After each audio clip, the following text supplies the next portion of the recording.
Hello everyone, welcome back to my channel. This is Prithvi.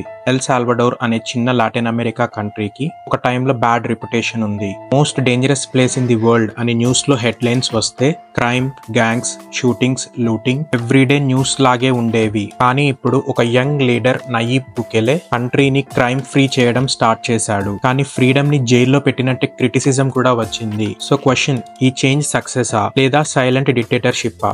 Let's break it down clearly.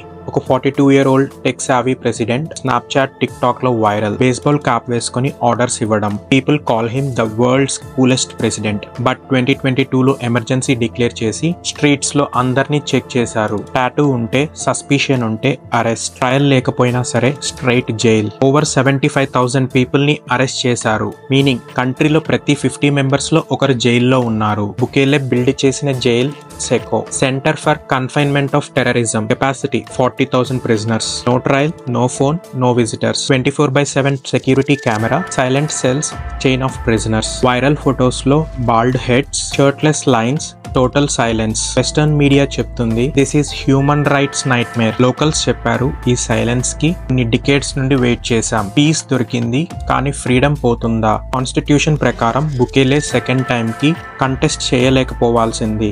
But supreme court ని influence చేసి ఇంకొకసారి election లో contest చేయడానికి supreme court నుండి green signal వచ్చింది. Public అంటుంది safe గా ఉన్నాం కాబట్టి ఏమీ ప్రాబ్లం లేదు. క్రిటిక్స్ అంటున్నారు ఈ సేఫ్టీ పేరుతో ఫ్రీడమ్ ని అరెస్ట్ చేస్తున్నారు. ఎల్ సాల్వడోర్ స్టోరీలో 2 సైడ్స్ ఉన్నాయి. సక్సెస్, గ్యాంగ్స్ వానిష్ అయ్యాయి.